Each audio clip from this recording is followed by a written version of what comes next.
Welcome to the Without a Mask podcast, where Dr. C will discuss the topics in her book, Living Life Without a Mask, Authentically and Unapologetically You. Many people walk around with masks on, pretending to be someone they are not. And some may not be aware they are doing so. Have you ever examined yourself to see if you are wearing a mask? Is there something you are trying to keep hidden or protected? What is it you don't want people to see or know about your true identity? Without a Mask invites you to take a deep dive into a self-introspection, examining the characteristics you embody. Are you a person of integrity who walks in humility, having compassion and patience? Are you plagued with shame, regret, jealousy, or covetousness? Dare to uncover your authentic self, who is beneath the mask, and walk boldly and unapologetically. Hello there, I'm Dr. C. Welcome back to the Without a Mask podcast. This is episode 11. And for this episode, we're going to shift into chapter 3 of the book. And that chapter is titled Remove the Mask. As I go through the details of this chapter, you will find that this chapter is arranged a little bit differently from the other chapters. So please follow along with me in the book. If you don't have the book, just take notes and keep up with me. We'll go through some verses, we'll go through some information, and we will land at the personal reflections and the group discussions. So, chapter 3, Remove the Mask. So now that you have completed all of the exercises that were included in chapters 1 and 2, you have identified the characteristics that currently comprise your personality, the characteristics that you are lacking, but desire to attain, and those you desire to eliminate. Now it is time to work to remove any mask that you currently wear so you can bring yourself one step closer to living an authentic life. In doing so, you will find renewed security, stability, and a sense of worth as you work to experience pure joy. So the question comes, why be authentic? As we have already seen through our discovery in chapters 1 and 2, it is not always easy to live authentically. Sometimes we believe we are living authentically and that we are demonstrating our true selves. But we find at times being true to who we are may mean going against the crowd. It may mean being unconventional, opening yourself up to the possibility of others hurting you and taking the harder road. On one hand, it may mean missing some opportunities to engage with different groups of people. This is something you will need to accept. However, in the long term, being authentic is likely to open you up to many more opportunities that simply would not be available to someone who has been seen as shifty, conflicted, vacillating, or inauthentic. Living an authentic life is always vastly more rewarding than hiding your true self. When you live authentically, you will have less concern about what you said or did not say, how you acted, or whether you did the right thing. Living authentically means you can trust yourself and your motivations implicitly. However, it does not remove complete concern about those circumstances. After all, our actions, reactions, and words are always cause for concern. But living according to our own principles will cause us to second guess ourselves less frequently. There are several benefits of being authentic. One of those benefits is trust and respect. When you are true to yourself, You not only trust the judgments and decisions you make, but others will trust you as well. They will respect you for standing by your values and your beliefs. Let's shift into a personal reflection. Do you currently find that people trust and respect you for your opinions, ideas, and perspectives? What makes you believe they trust you or respect you or do not? What do they say or do that cause you to believe that you are trustworthy in the sight of others? Or maybe they find you untrustworthy. What is it that they say or do that makes you believe that people don't trust you? How does their outlook of you as a trustworthy and respectable person feel? Another benefit is integrity. When you are authentic, you also have integrity because when you are honest with yourself, you can be honest with others. Furthermore, you do not hesitate to do the right thing. So you never have to second guess yourself. Who you are, what you do, and what you believe in should align perfectly. Another personal reflection. Viewing yourself from the outside, do you believe your friends, family, and colleagues consider you to be a person of integrity? Why or why not? Another benefit of living your life authentically is the ability to deal with problems. When you are honest with yourself and others, you will have the strength and openness to deal with problems quickly instead of procrastinating or ignoring them altogether. Personal reflection. When you are faced with an issue, what is your immediate response? Do you begin to logically assess the situation? Do you have an emotional reaction? Do you immediately consult others for guidance? Do other people come to you with their problems? If so, why do you believe that is? If no one comes to you regarding their concerns, what do you think the reasons are? Now, another benefit of living authentically is realizing potential. When you trust yourself and do what you know is right, you can realize your full potential in life. Instead of letting others dictate what is best for you, you will take control of your own life. Personal reflection. Do you realize the potential you embody? If so, how do you realize it? Do you allow others to lead you into the next phase of your life, or do you determine the next phase on your own? Another benefit of living authentically is confidence and self esteem. You can trust yourself to make the right decisions when you are being genuine and doing the right thing. In turn, this leads to higher self confidence and self esteem, greater optimism, and more life satisfaction. Personal reflection. Rate your level of confidence and self esteem on a scale from 1 to 10, with 10 being the highest ranking.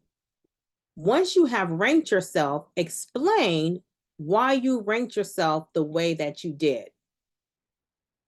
Another benefit is less stress. Who wouldn't want to live life with less stress? How would you feel if every day you said what you meant, stay true to yourself, and behave accordingly? Imagine the joy and self respect you would feel.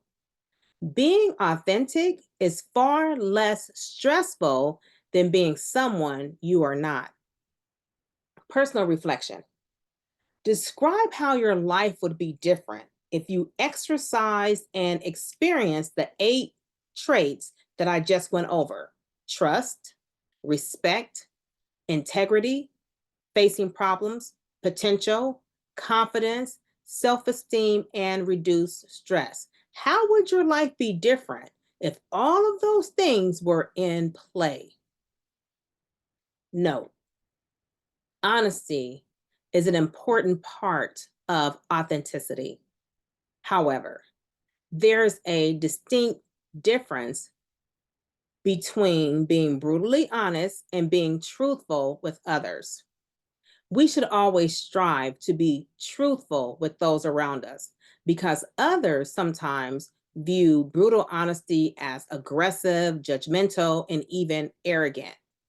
Uncensored honesty can also jeopardize our relationships and careers. So, the point of all that is watch your tongue. Now, let's shift into being authentic in different roles. If you are like most people, you may have a number of different identities at work and in your personal life. For instance, you are a leader to your team, a coworker or friend to your colleagues, a team member to your boss, and an expert to your clients. Do you have to act the same in each role in order to be authentic? It is an important question, especially because many of us seem to have seemingly conflicting selves. So we need to be flexible. And this flexibility can allow us to change, grow, and realize new opportunities. However, our true self remains the same no matter what situation we are in. Just because we have different roles to play doesn't mean we have to wear a different mask along the way. How to be authentic? You will not find and develop your authentic self overnight. Rather, it is a lifelong process of discovery. But here are some steps that you can take to begin the process. Number one, live by your values. Most people consciously, and for the rest, unconsciously, adopt a moral code, which is a set of beliefs and values for their life. For some, it is based on the societal code that is propagated by the society in which they are surrounded. For others, it is the moral code taught by family members, namely parents. And for others, it is the spiritual or religious code they have adopted for their life. Living authentically means first, living according to the values and beliefs you hold dear. And second, the personal goals you pursue emerge from your values and beliefs. Your first step is to identify your core values and then commit to living and working according to those values. You then need to set personal goals and career goals that align with those values. Sometimes you might have to make an ethically challenging decision. This is when knowing your core values will help you to do the right thing. Personal reflection. How can you set core values in your life? And what are they based upon? Write that down. The next question, does everyone in your immediate circle share the same values? If not, how do they differ? Do the differences you have in your core values from those who are in your circle present challenges within the group? If so, how? Another step is to identify the gap. Is there a gap between who you are now and the person you desire to be? For instance, do you put on a mask when you are at work? Perhaps you are more abrasive with your team than you would like to be because you think that is how a leader gets things done.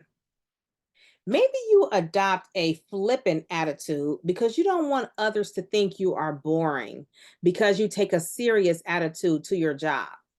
Or Maybe you are brimming with ideas that you never share because you are afraid your team will shoot them down.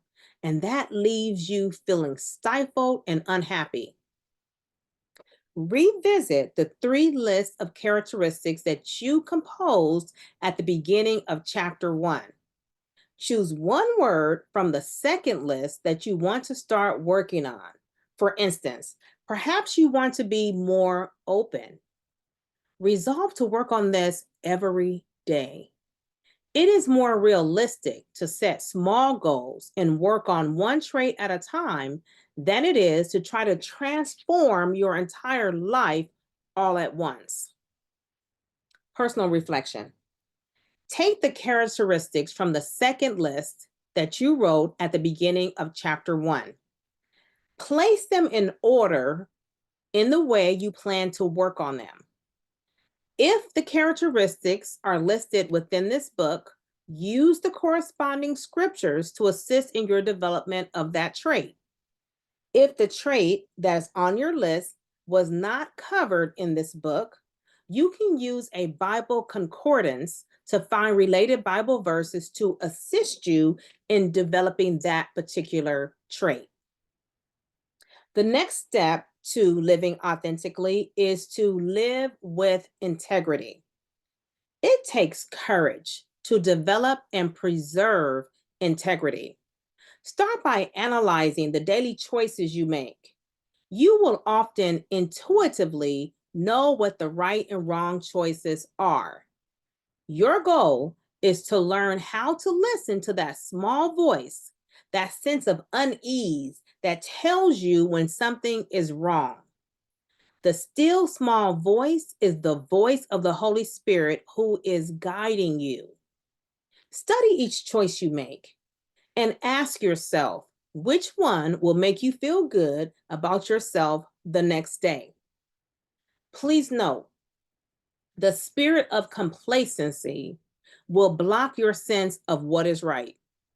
That spirit will need to be eradicated prior to moving forward.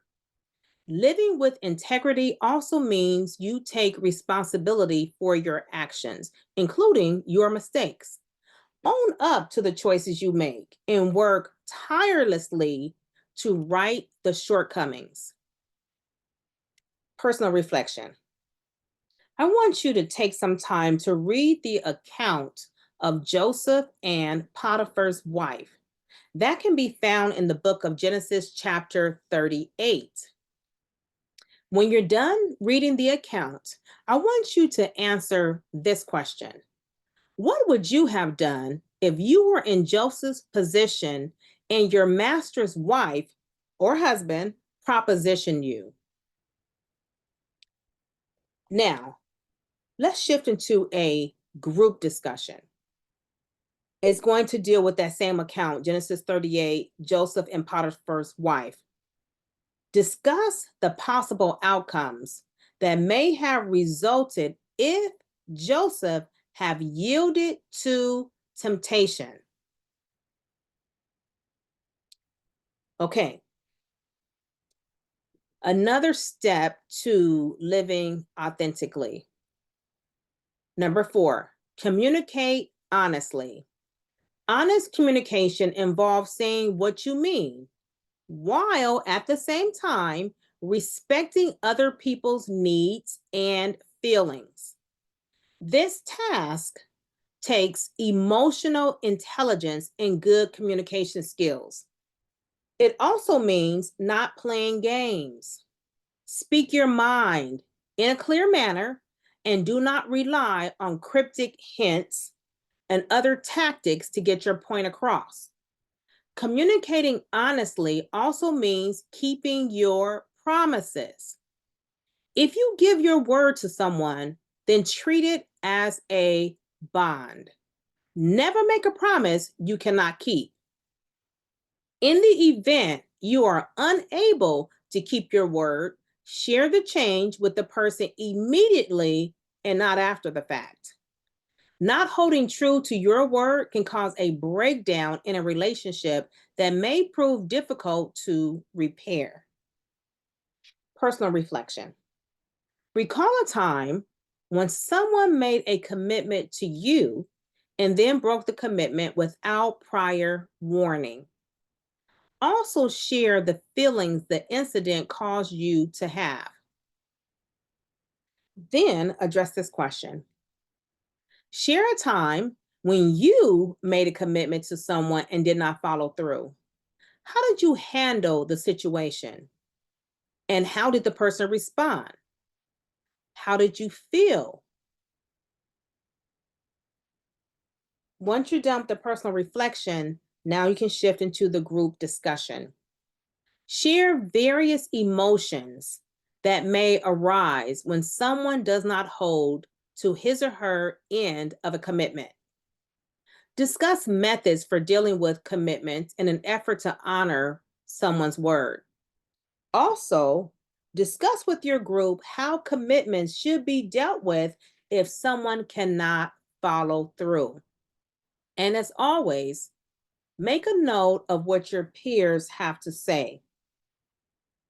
Remember, it's not only your perspective that's going to shape your perspective and your behavior going forth, but take a note of what others have to say. They may have some good points that you can take note of. Number 5, don't make assumptions. It is easy to go through life making assumptions about other people. When judgment is not strictly necessary, try your best to suspend your judgments. Let other people's actions speak for themselves and try to take people's words at face value.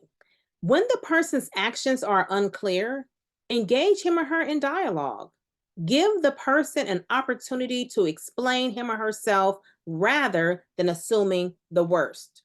You may find that as you make an effort to be open-minded with others, they will extend the same courtesy to you. And isn't that what we all desire? Personal reflection. Share a time when someone made an assumption about you. Was the assumption accurate? How did the person making the assumption make you feel? Now, share an occasion when you made an assumption about someone else that turned out to be false. What was the final outcome?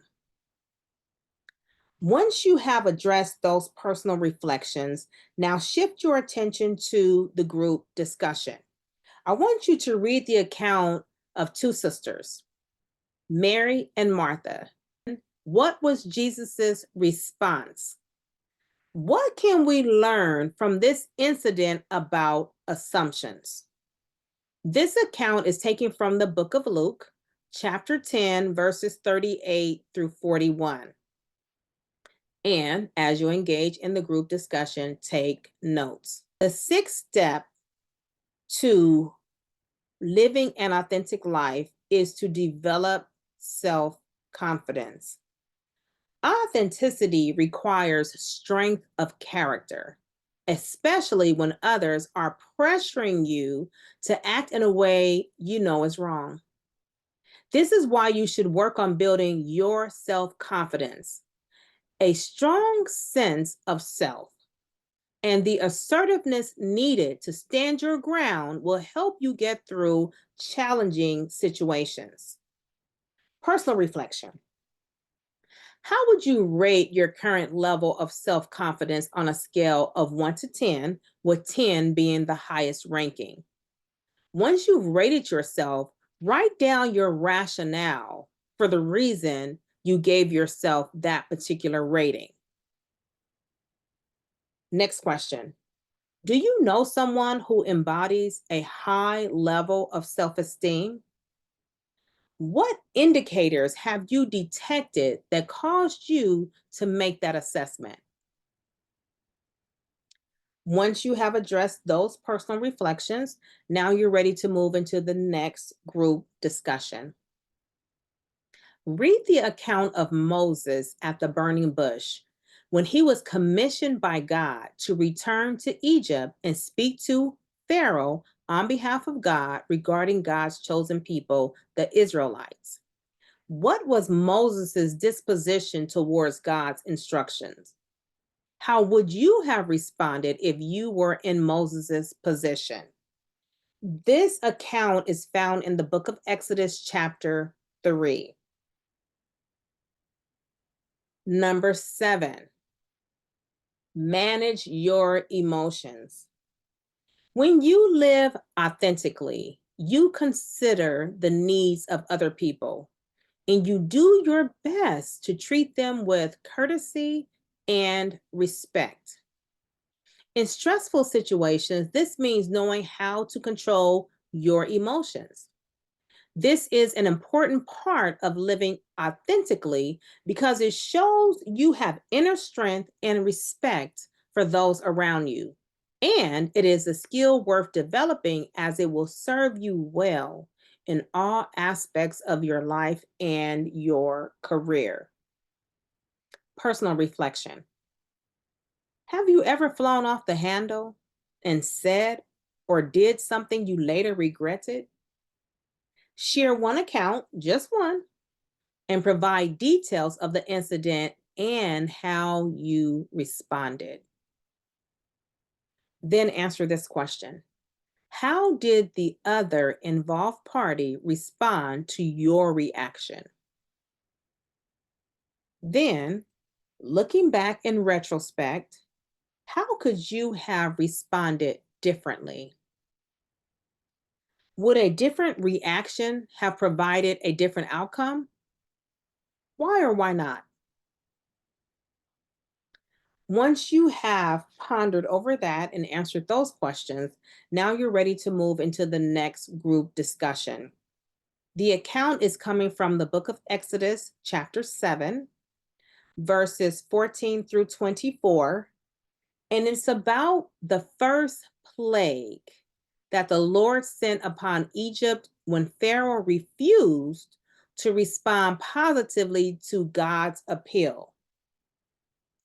What could have been possible outcomes if Pharaoh's response had been different?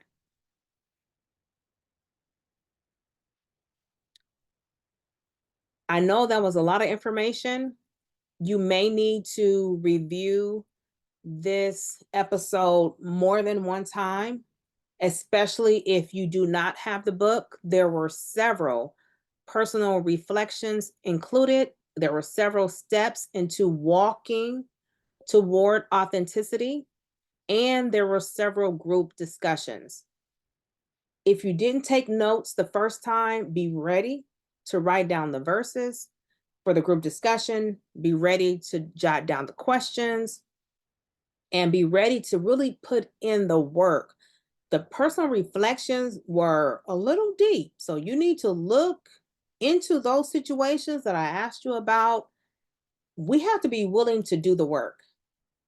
Sometimes we really don't want to look underneath the layers of who we are, but doing so will take us to our desired end, to our desired goal. Be blessed. I'm Dr. C. I'm signing off, and I look forward to you joining me right here for the next episode of the Without a Mask podcast. God bless you.